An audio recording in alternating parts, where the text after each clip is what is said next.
Donald Trump and his lawyers are terrified about any of the information about the Access Hollywood tape and Donald Trump's statements that he made getting into this criminal trial. At the end of the last day of Trump's criminal trial, his lawyers filed a motion for reconsideration to Justice Merchan to try to exclude any reference, any mention to what Donald Trump said on that Access Hollywood tape. And previously, Justice Merchan ruled the tape itself can't come in, but the parties can discuss the contents of the tape, and that has Donald Trump absolutely terrified. And as we conclude the first week of the criminal trial against Donald Trump for his falsification of business records in order to interfere with the 2016 election, it's very clear that in addition to whining, in addition to sleeping, Donald Trump wants to try to exclude and prevent the jury from hearing Donald Trump's own words. But we're not going to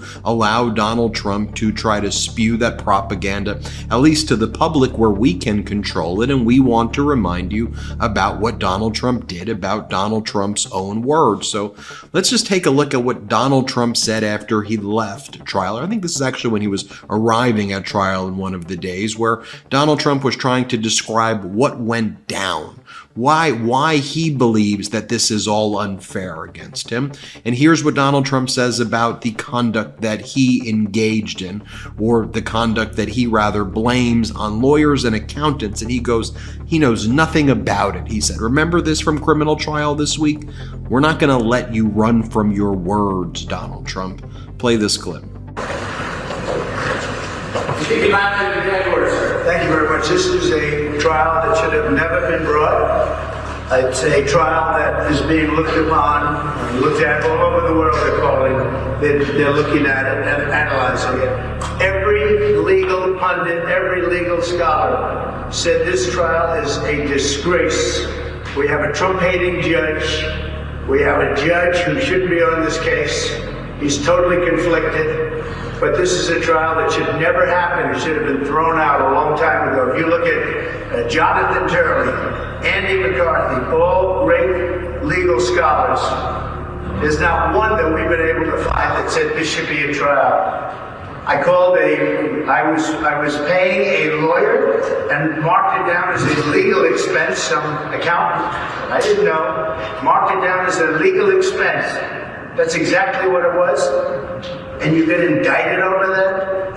I should be right now in Pennsylvania, in Florida, in many other states, North Carolina, Georgia, campaigning. This is all coming from the Biden White House, because the guy can't put two sentences together. He can't campaign. They're using this in order to try and win an election.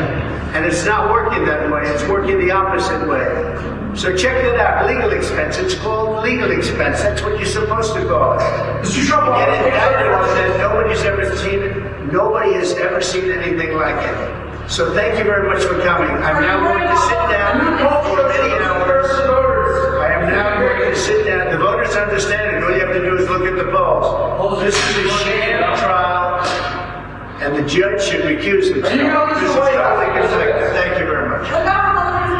And then on, I think it was Thursday evening, Lara Trump went on right-wing media, and she said, what this is about, it's about an accountant error. It's just about an accounting error. This is what Lara Trump said. Play this clip. You have to think about the fact that this is a case where they're alleging that there was some sort of an accounting error. There was somebody who wrote down in an accounting ledger the wrong information. And that is why they are holding hostage Donald Trump, the former president and current Republican nominee, in a courtroom. Well, when you make this statement, your past is going to resurface, and we're going to make sure that people remember what you said, what you did. Here's what Donald Trump actually said in 2018, where he admits that he was the one who made this payment, he says, to Stormy Daniels. Remember this interview? Play this clip. Did you know about the payments? Later on I knew, later on. But you have to understand, Angela, what he did, and they weren't taken out of campaign finance. That's a big thing. That's a much bigger thing. Did they come out of the campaign? They didn't come out of the campaign. They came from me, and I tweeted about it. I don't know if you know, but I tweeted about the payments. And then remember, right around that time, Donald Trump had his lawyer, Rudy Giuliani, go on Fox and do this interview with Hannity, and Hannity asked Rudy about this, and Rudy used the words that Donald Trump funneled this money through a law firm. Remember that? Play this clip. On that, sir. Having something to do with paying some Stormy Daniels woman $130,000, I mean, which is going to turn out to be perfectly legal. That money was not campaign money. Sorry, I'm giving you a fact now that you don't know. It's not campaign money. No campaign finance violation. So they funneled it through the law firm. Funneled through a law firm, and the president repaid it. Oh, I didn't know he did. Yep. There's no campaign finance law. Zero. So the president, just like Sean. So this decision was made by everybody. Everybody was nervous about this from the very beginning. I wasn't. I knew how much money Donald Trump put into that campaign. I said $130,000. He's going to do a couple of checks for $130,000. When I heard Cohen's retainer of $35,000 when he was doing no work for the president, I said, "But that's how he's repaying. That's how he's repaying it, with a little profit and a little margin for paying taxes." For Michael. The president, but do you know the president didn't know about this? I believe that's what he didn't Michael know about said. the specifics of it, as far as I know. But he did know about the general arrangement that Michael would take care of things like this, like I take care of things like this for my clients.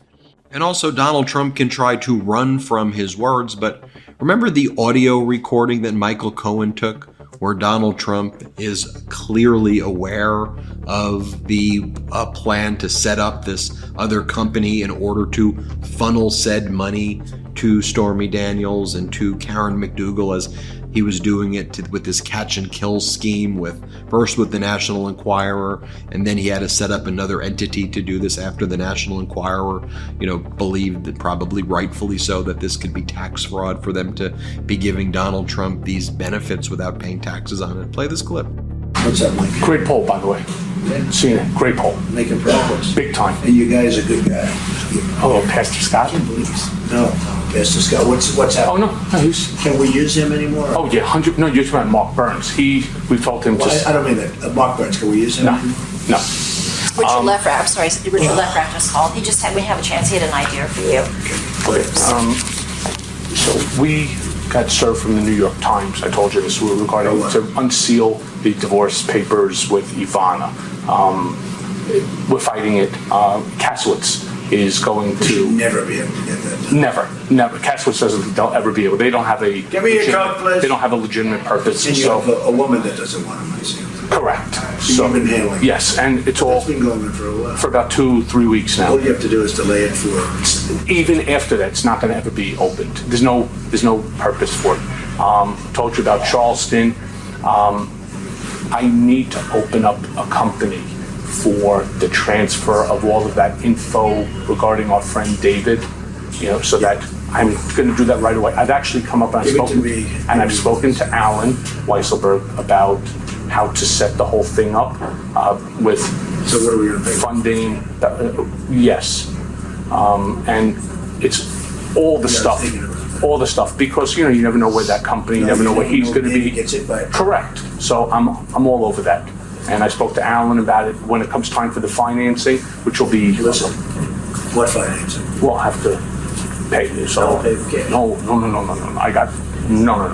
Yeah, and Stormy Daniels is going to testify, Donald. We remember what she said about you. Play this clip. Which of these mushrooms, orange mushrooms, would most represent the Commander-in-Chief of the United States military? Can you hold it up so it's coming at me at the correct angle? Yes. They might fall off, though. Oh! Is this the one? It's a nubbin! It's a nubbin! So no matter how many times you want to attack Stormy Daniels, who you had sex with and you claimed, and you paid off, and then you claimed it was legal expenses, we know what went down. And so here's a clip of Donald Trump. This is what he says about her. Remember, this is part of Donald Trump's campaign speech that he gives when he goes around the country. This is what he tells his base. Whereas President Biden talks about healthcare, protecting seniors, protecting Social Security, protecting veterans, whereas President Biden talks about jobs and increasing wages and building infrastructure and the CHIPS Act and bringing the semiconductor industry back to the United States of America, protecting women's reproductive rights. So President Biden does that. Donald Trump goes around and calls Stormy Daniels, the woman he had sex with and tried to cover up with hush money payments, horseface. Play this clip. The District Attorney of New York, under the auspices and direction of the Department of Injustice in Washington, D.C., was investigating me for something that is not a crime, not a misdemeanor, not an affair. I never liked horseface. It's just not. It's a terrible thing. That wouldn't be the one. There is no one. We have a great first lady. And here's Donald Trump just saying it again. Play this clip. To bring charges against me for now ancient no affair story of Stormy Horseface Daniels. No attraction. No affair. I call it no affair. Where there's no crime anyway. Then I know Donald Trump just filed this motion to try to exclude the Access Hollywood tape, but he's very proud of it. When he spoke in front of the New York Young Republicans back in December, this was his big go-to story that he shared. Remember when he said how this general came up to him and said, "You were so courageous to say that it was locker room talk when you bragged about sexually assaulting women." That's what Donald Trump told the young Republicans at their party, at their gala. So you thought that was great to brag about there. What, you don't want that to resurface here? No, you seemed very proud of it. Play this clip. But I went onto that stage just a few days later, and a general who's a fantastic general actually said to me, "Sir, I've been on the battlefield. Men have gone down on my left and on my right. I stood on hills where soldiers were killed. But I believe the bravest thing I've ever seen was the night you went onto that stage with Hillary Clinton after what happened. And then that woman asked you the first question about it.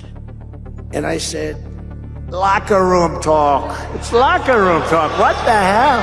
What are you talking? Locker room talk." That was not a great... So you could have Donald Trump make these statements, or Lara Trump make these statements, or try to file motions to exclude all of these things. But folks, We have the receipts. And remember when Donald Trump said, like, oh, I'm going to the bodega in Harlem? Look, our editorial team here at the Midas Touch Network was able right away to find out that the people that were there were actually the same New York young Republicans who you bragged about sexually assaulting women to at their December gala. Look, we have the photos of them. You see, those are the people in the crowd who are chanting for you. This is some Gaddafi stuff. This is Saddam Hussein type stuff. This is some truly weirdo stuff that should never be taking place in the United States of America. So file your motion, and we will make sure your past resurfaces. It is Friday, the 19th of April of 2024, and you are in West Coast Cookbook and Speakeasy. I am your chef de cuisine, Justice Putnam. Gunner, the English bulldog, is our snoozing sous chef. Precious, the little Yorkie, of course, is still laid up from her recent knee surgery, so we will be seating you directly for your especially special daily special Blue Moon Spirits Fridays, because we are all Nighthawks in the Diner of Life. Well, we made it to Friday, and it looks like nap time is about begun here, or has been going on for a little bit even. And by that, I mean the criminal election interference trial. They call it a hush money trial, but it was really, an election interference, because he was interfering with the election by trying to keep this dirt out of the public domain. Yes, and that is illegal. Look what happened to John Edwards. Okay, let's apply the John Edwards rule.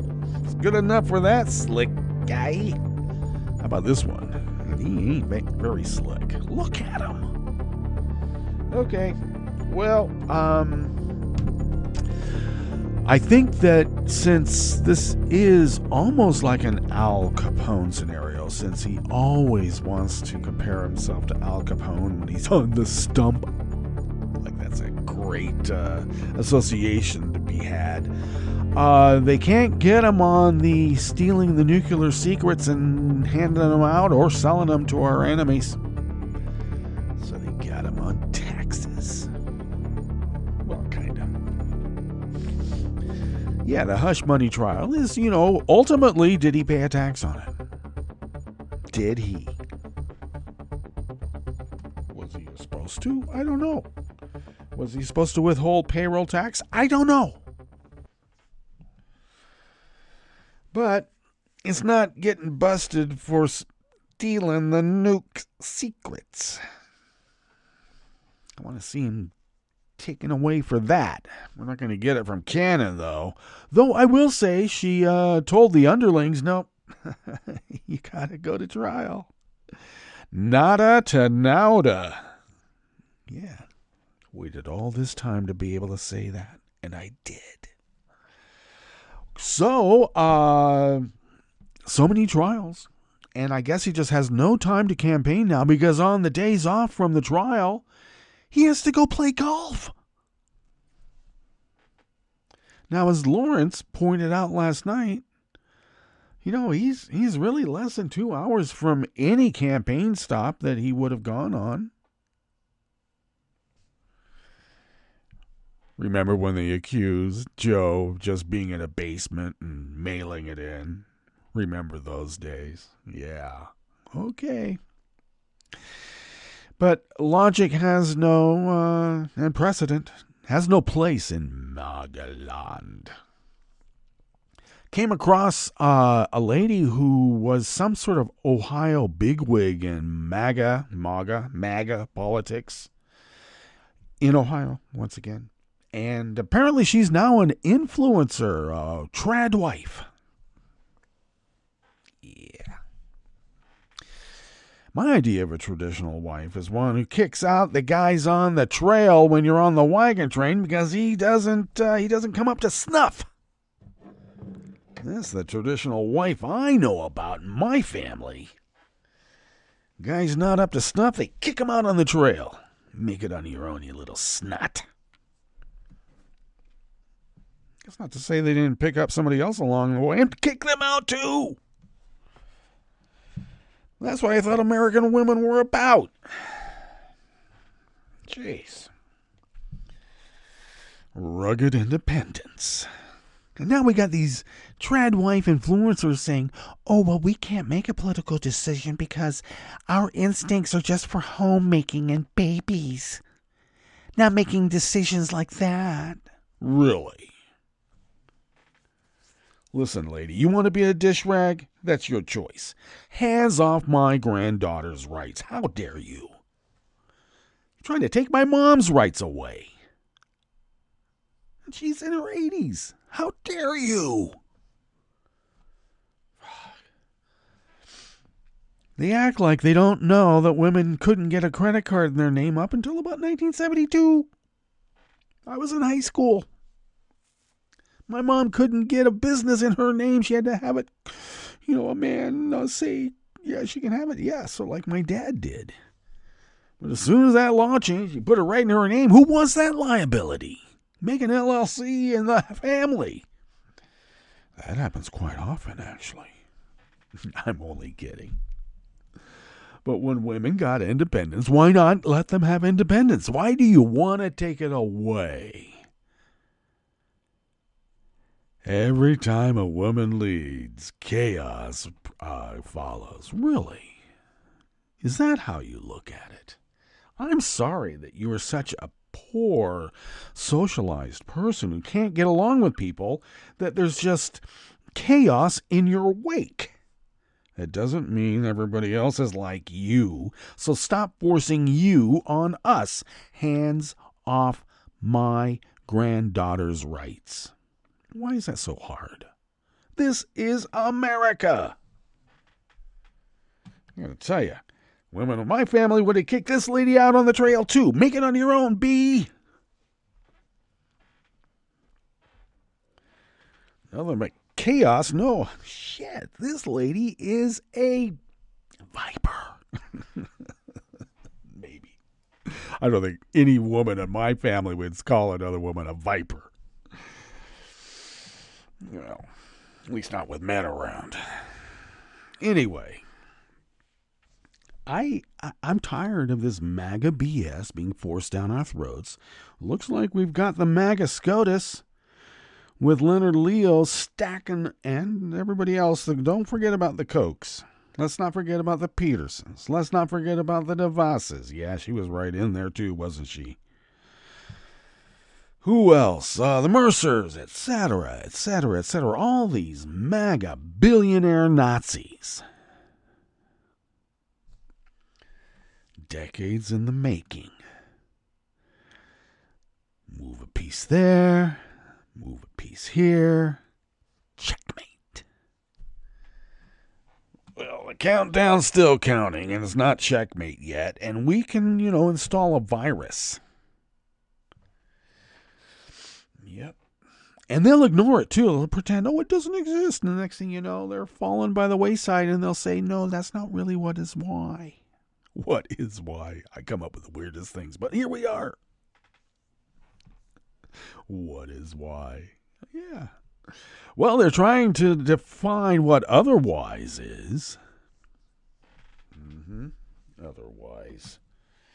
Otherwise, it's against the law. Don't do it. Why is the SCOTUS, MAGA SCOTUS, so inept at being able to figure that out? Because they know exactly what it means. And they're in too deep now. Yep.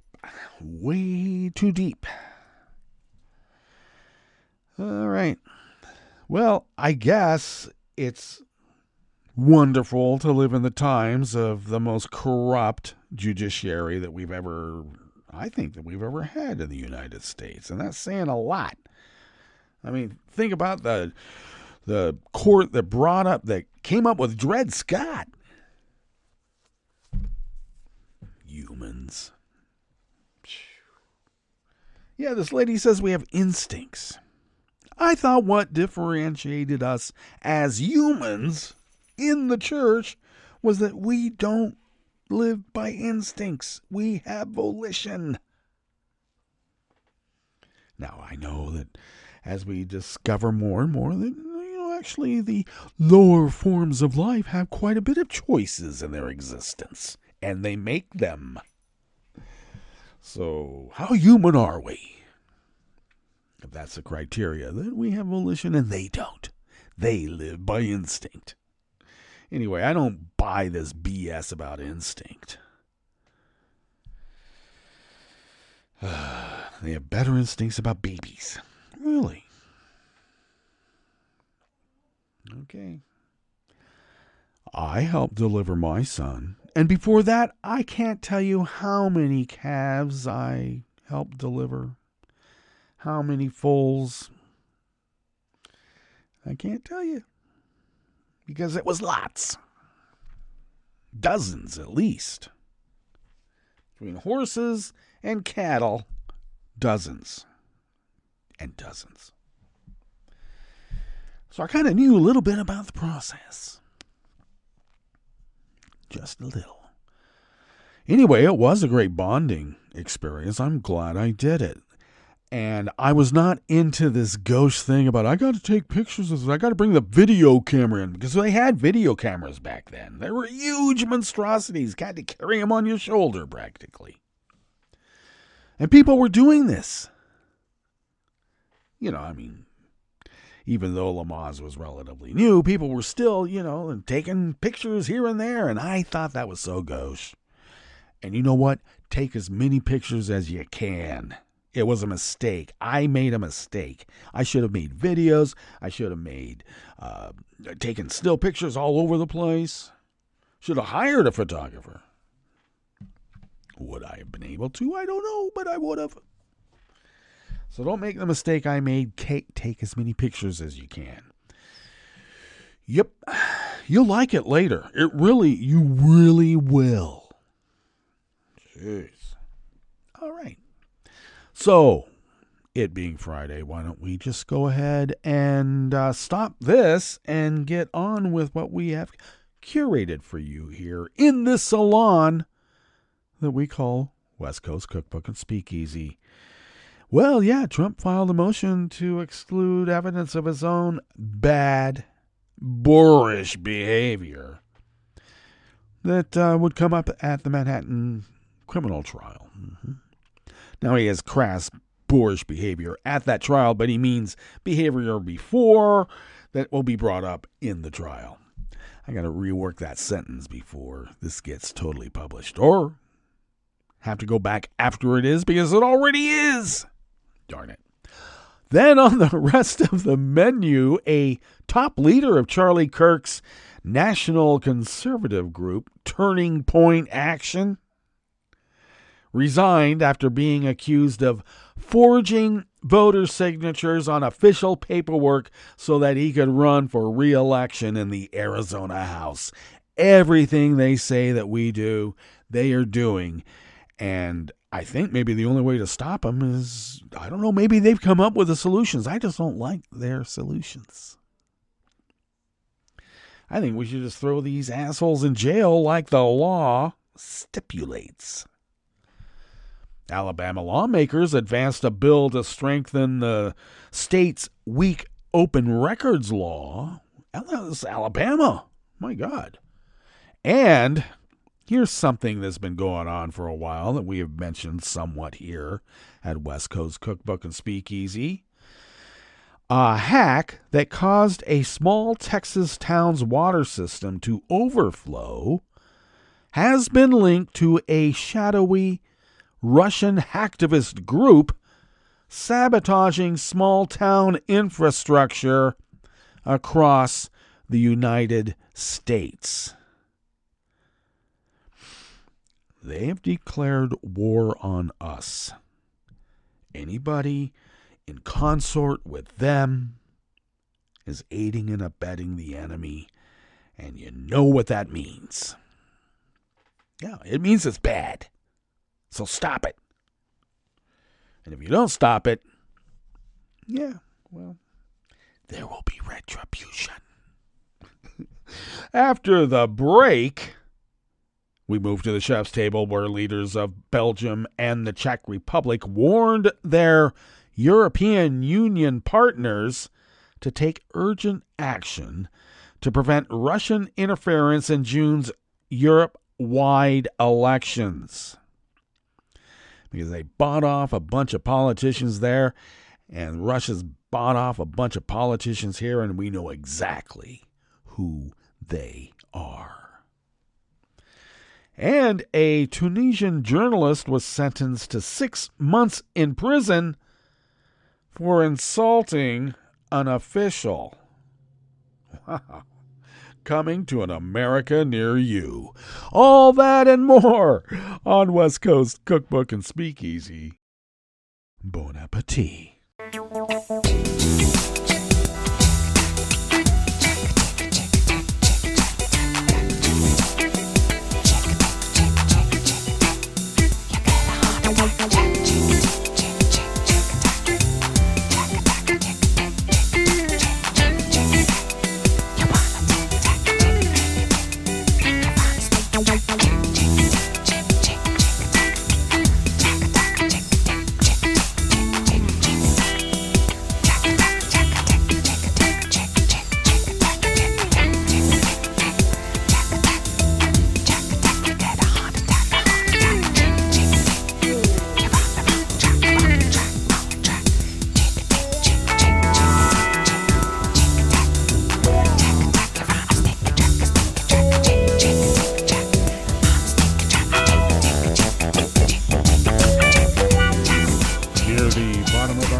At netrootsradio.com. To the right of the page is the chat room link monitored by Kelly Lincoln. Thank you, Kelly.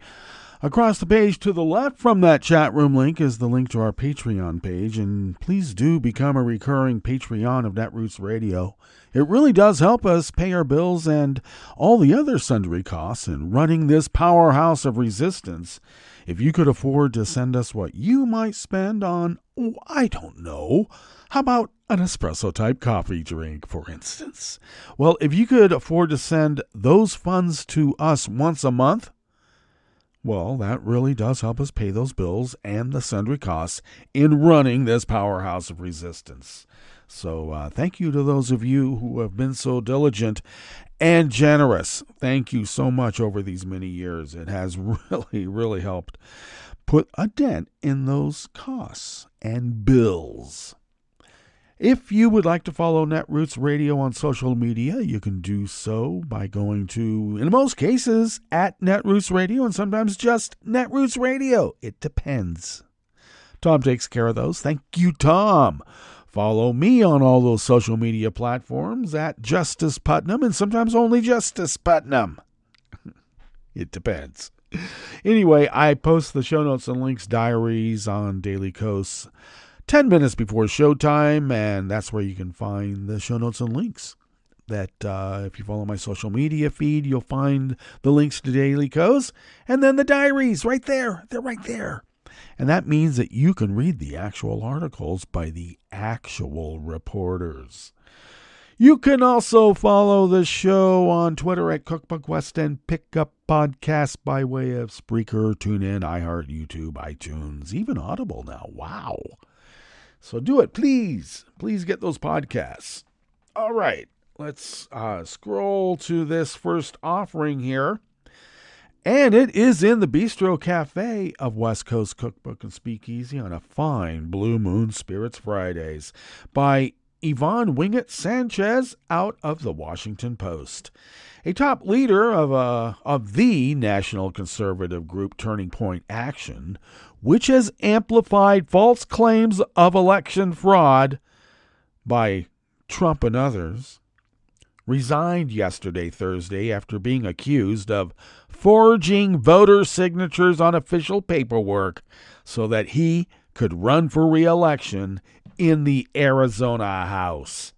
State Representative Austin Smith, they have an R in parentheticals next to his name, as if we didn't know, who was senior director at Turning Point Action, the campaign arm of Kirk's Turning Point USA, was accused by a Democratic activist of submitting petition sheets with rows of voter names addresses and signatures that, quote, bear a striking resemblance, end quote, to Smith's handwriting, according to a complaint.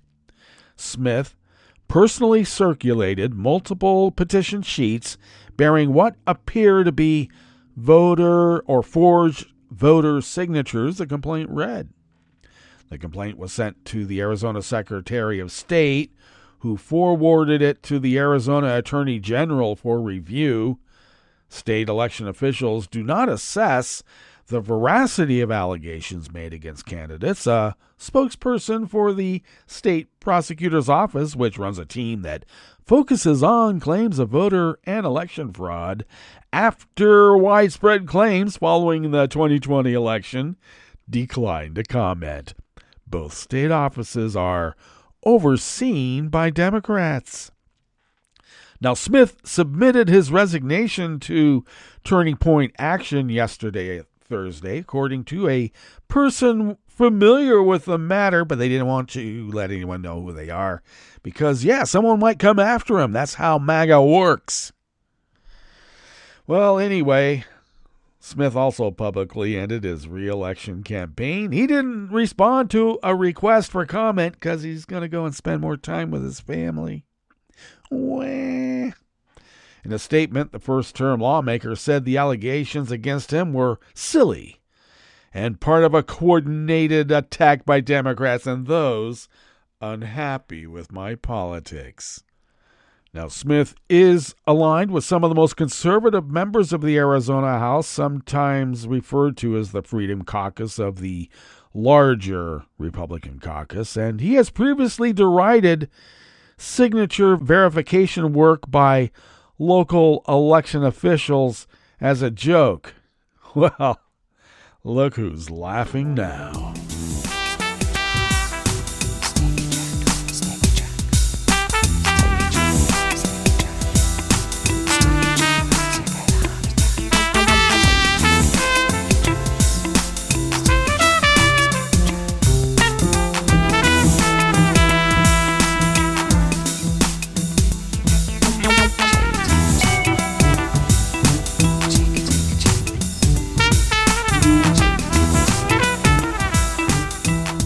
Associated Press staff brings us this next offering here in the Bistro Cafe of West Coast Cookbook and Speakeasy, Blue Moon Spirits Fridays, because we are all Nighthawks in the Diner of Life.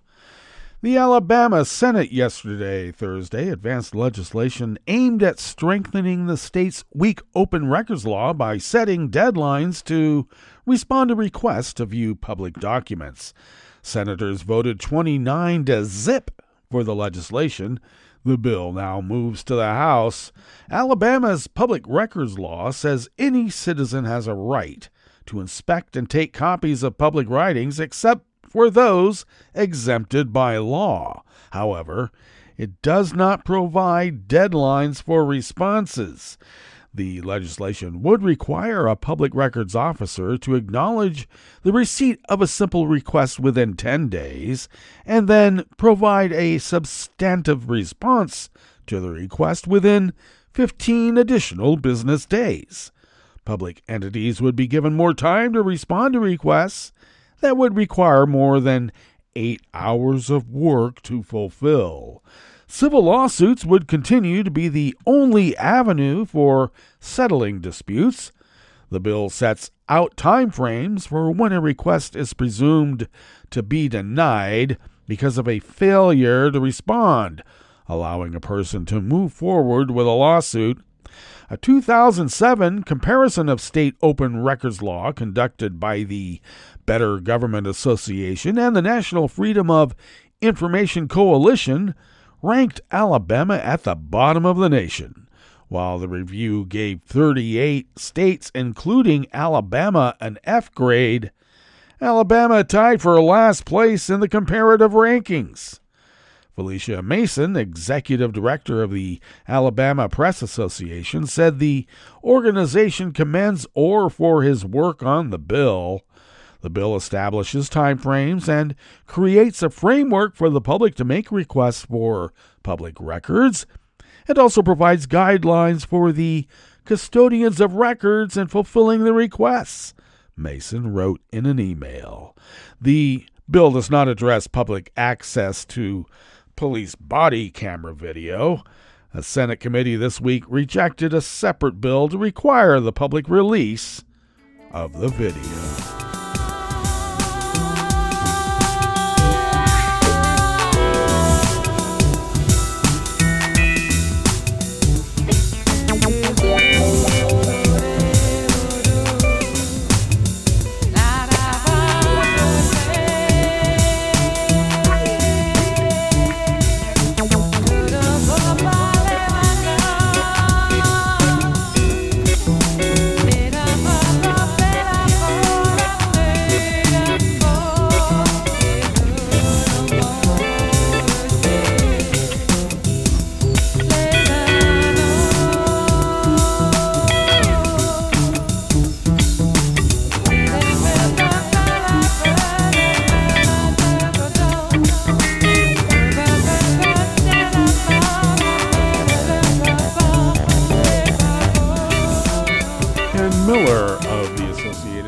Brings us this final offering here in the Bistro Cafe of West Coast Cookbook and Speakeasy. A hack that caused a small Texas town's water system to overflow in January has been linked to a shadowy Russian hacktivist group, the latest case of a U.S. public utility becoming a target of foreign cyber attacks. The attack is one of 3 on small towns in the rural Texas panhandle. Local officials said the public was not put in any danger, and the attempts were reported to federal authorities. There were 37,000 attempts in 4 days to log into our firewall, said Mike Sippert, city manager of Hale Center, which is home to about 2,000 residents. The attempted act failed as the city unplugged the system and operated it manually, he added. In Muleshoe, about 60 miles to the west, and with about a population of about 5,000, hackers caused the water system to overflow before it was shut down and taken over manually by officials. The incident was quickly addressed and resolved, the city said in a statement.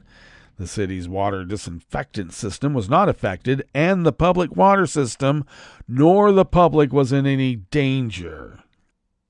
At least one of the attacks was linked this week by Mandiant, a U.S. cybersecurity firm, to a shadowy Russian hacktivist group that said it could be working with or part of a Russian military hacking unit. The group, calling itself Cyber Army of Russia /Reborn, claimed responsibility for January attacks on water facilities in the U.S. and Poland that got little attention at the time. Cybersecurity researchers said Cyber Army of Russia /Reborn was among groups suspected of Russian government ties that engaged last year with low-complexity attacks against Ukraine and its allies, including denial-of-service data barrages that temporarily knock websites offline. Sometimes such groups claim responsibility for attacks that were actually carried out by Kremlin military intelligence hackers. Well, that brings us to our break. And when we get back from that break, we will go through weather from around the world, and we will finish up with the stories that we have curated for you today. You are listening to West Coast Cookbook and Speakeasy, and we will be right back. You are listening to netrootsradio.com. Please hang up and try again.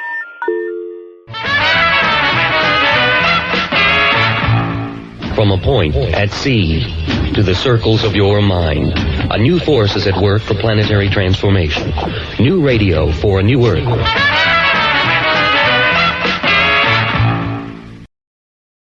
This is Take Two Movie Review. I'm Clinton Johnston. This week, not just monkeying around. Dev Patel from Lion, The Green Knight, Hotel Mumbai, and Slumdog Millionaire makes his feature film directorial debut in Monkey Man, a very personal film for him in a couple of ways. One, among the many different types of films that he loves, Patel loves action films and craves to see more of them elevate the genre beyond just visual kinetics, because he also loves films that really speak to his heart. So you can see in Monkey Man him going for a film where the characters physically hit each other very hard, while we the audience are hit hard emotionally. One way Patel goes for this goal is by shooting so much of the movie in tight, close shots, creating a crowded claustrophobia and also an intense intimacy. Seriously, it can feel like you're standing next to these people. Warning though, this close camera moves so much, bobbing and weaving and shaking like your opponent in the ring. For motion sickness sufferers like me, you'll feel this one in a bad way. 2. This film started in Patel's head with one image, a beaten-up man in a rubber monkey mask in a crowd-pummeled boxing ring, ready to fight. Eventually, Patel connected this image to stories from his childhood, stories from the Ramayana of the Hindu monkey warrior god Hanuman. From a little research, I can see how the story of our protagonist, the kid, whom Patel plays, is patterned off of Hanuman's. His strength to the kid's ability to take punishing beatings, his resistance to fire in the kid's scarred, burned hands, his resistance to water in the kid's surviving drowning, Hanuman's punishment by the gods for reaching up to the sun in the kid's attack on high-powered corrupt law enforcement and religious leaders, and, most importantly, Hanuman's loyalty and devotion to Rama in the kid's dedication to his mother whose death he must avenge. So the kid's not just this guy, but an incarnation of a pan-Asian cultural divine warrior hero. These stakes are no joke, and what you're in for when you go to see Monkey Man. This has been Take Two Movie Review. I'm Clinton Johnston. Catch up with us at take2moviereview.com and feed us back on our channel on YouTube.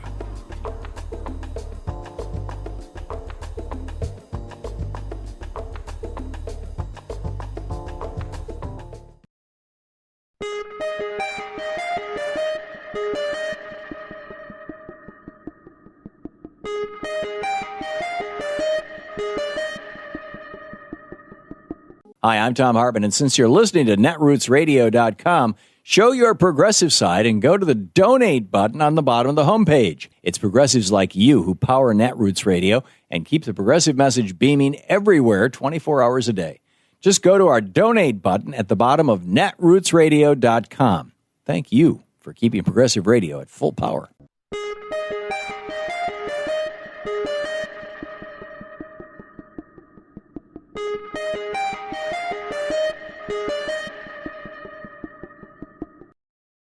Here's how the voting system works, or doesn't.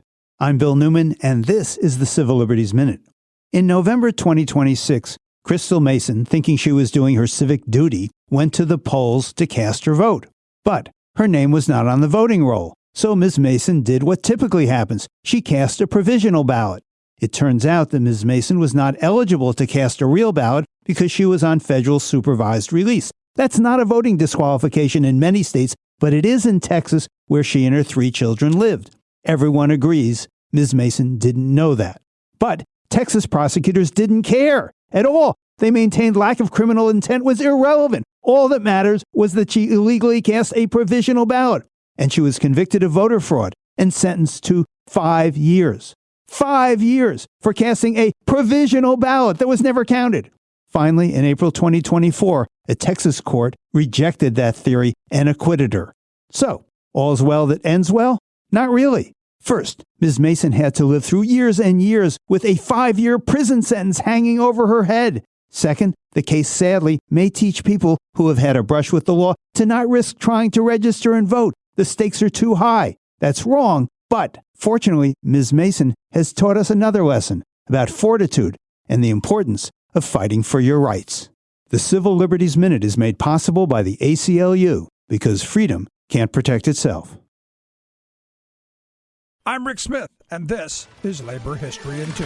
On this day in labor history, the year was 1989. That was the day Edna Sauls and 38 women walked into the Virginia headquarters of the Pittston Coal Group, sat down in the lobby, and sang "We Shall Not Be Moved." Their occupation lasted 36 hours. The women were mostly relatives and friends of the 1,700 union miners on strike against Pittston. The women, when questioned by police and the media, refused to give up their names. They called themselves the Daughters of Mother Jones. Though Sauls had never worked in the mines, 6 of her brothers and 2 of her sisters had. She and many family members would sit down in front of Moss 3 preparation plant just weeks later. As the strike wore on, her husband Doug would be one of the union strikers who took over and occupied Pittston's Moss 3 plant later that fall. Sauls noted the high personal stakes at Pittston, stating, "My husband is 42 years old. He's worked in the mines for 24 years. Who is going to hire him for another job?" Sauls also rose to local fame during the strike when she began writing strike solidarity songs. One such song was "Let Me In," also referred to as the camo song for the strikers who wore camouflage. Sauls composed the song after she found a child crying whose striking grandfather had been jailed. In the song, the child asks to go to jail too. The daughters picketed Pittston offices twice a week and organized strike support that included housing, food drives, and fundraising. Their role inspired miners to occupy the mines and roads, persevere throughout the winter, and eventually win back health benefits. Labor History in 2 brought to you by the Illinois Labor History Society and The Rick Smith Show. For more information, go to laborhistoryin2.com, like us on Facebook, and follow us on the Twitters at Labor History in 2.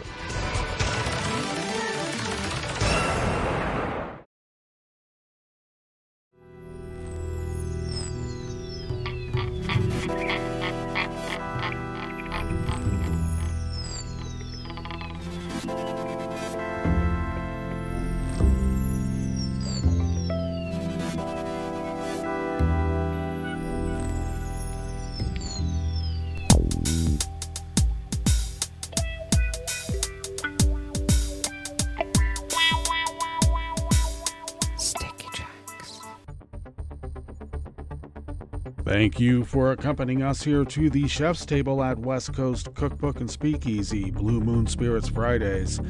We always begin weather from around the world along the banks of the Rogue River and the Rogue River Valley of Southern Oregon on the west coast of the continental United States of America, where it is currently 46 degrees Fahrenheit, expecting highs around 80, which is about nearly the same as yesterday, so it's actually nice.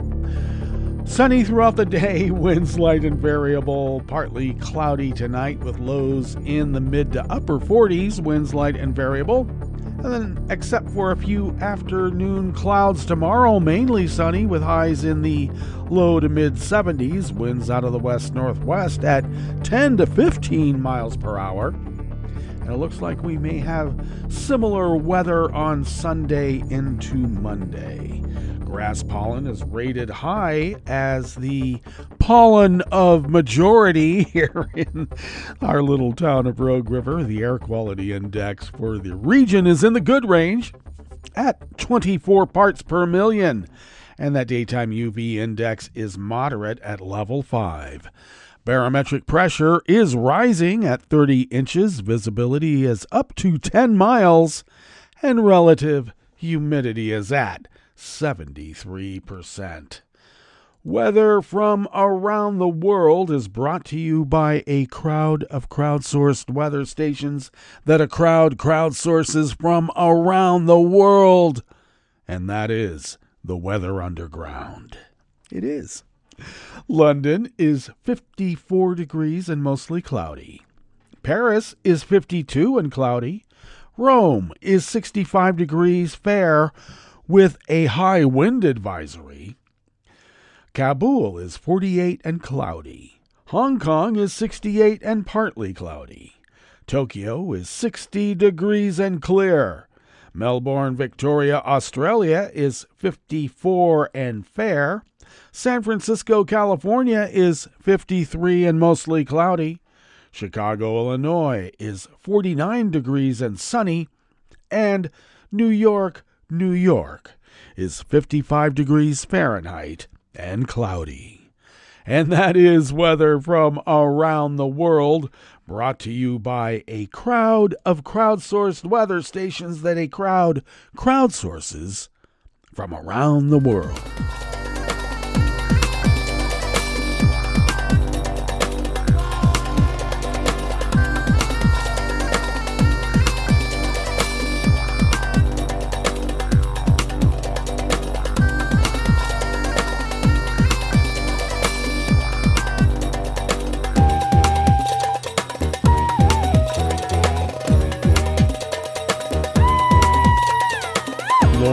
look at the world desk of the Associated Press brings us this first amuse-bouche here at the chef's table at West Coast Cookbook and Speakeasy, Blue Moon Spirits Fridays.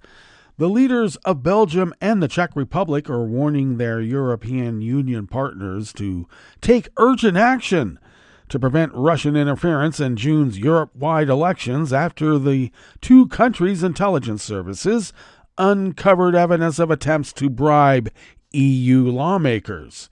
We simply cannot allow Russia to get away with such a blatant attack on our democratic institutions and principles, Belgian Prime Minister Alexander De Croo and his Czech counterpart Peter Fiala said in a letter as EU leaders held a summit in Brussels yesterday, Thursday. We must arm ourselves against this, both at national and European level, they wrote, in an accent made up right here on the spot. Last week, with campaigning for the June 6 to 9 starting to gather momentum, De Croo said that Belgium's intelligence services has confirmed the existence of a network trying to undermine European support for Ukraine in its war against Russia. Sound familiar? The Czech government has imposed sanctions on a number of people after a pro-Russian influence operation was uncovered there. They are alleged to have approached members of the European Parliament and offered them money to promote Russian propaganda. Once again, sound familiar? U.S. intelligence agencies concluded that Putin ordered the hidden campaign to influence the 2016 race in favor of Trump over Hillary Clinton, with Russian operatives hacking Democratic emails and facilitating their release in the run-up to the election.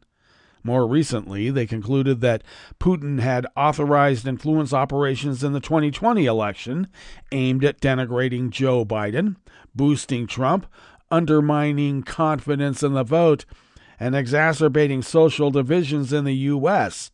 Trump and Putin have dismissed such findings. But who are you going to believe? Them or your lying eyes?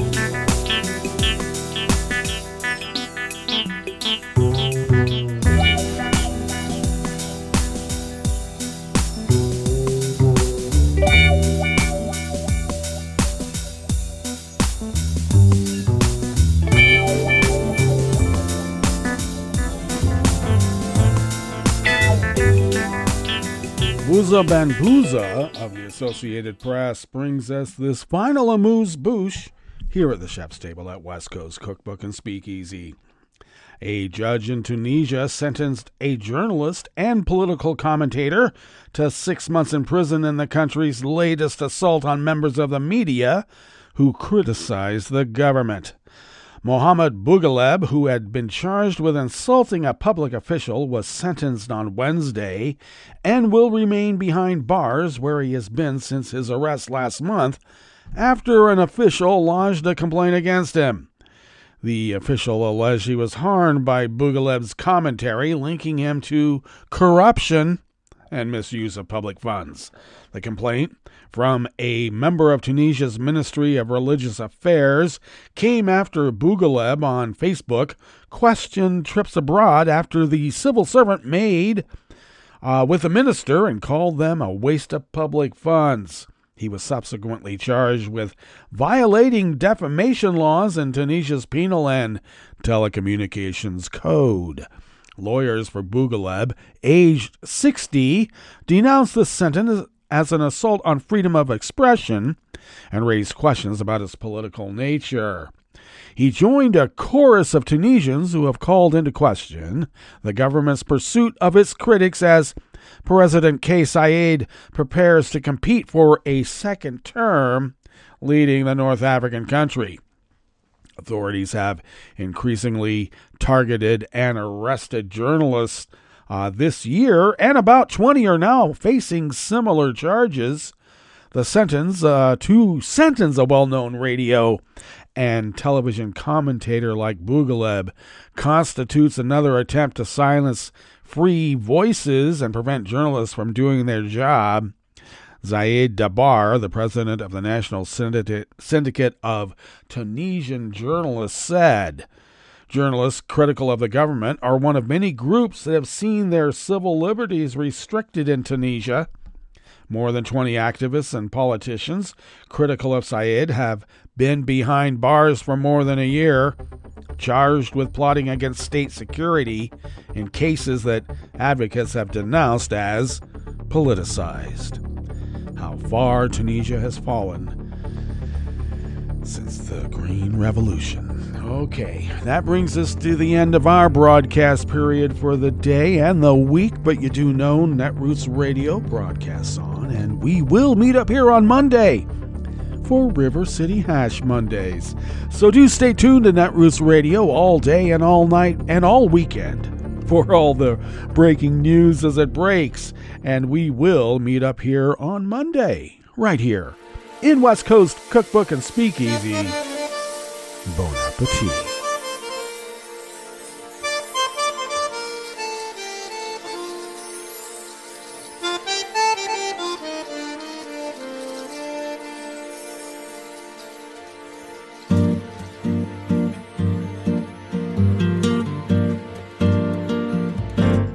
Je voudrais du soleil vert, des dentelles et des théières, des photos de bord de mer, dans mon jardin d'hiver.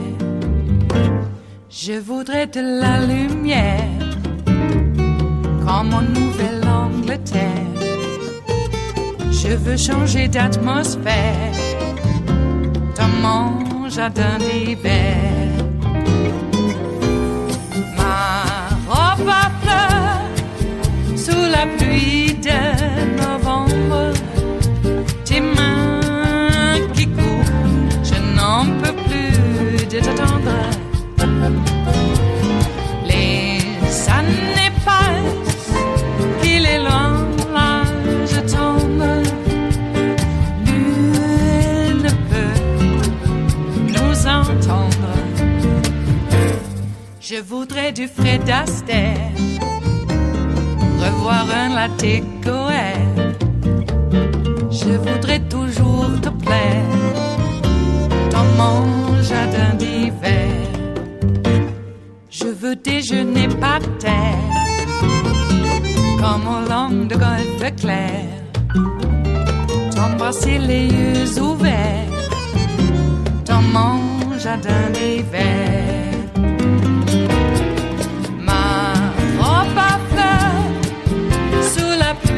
De novembre, tes mains qui courent, je n'en peux plus de t'attendre.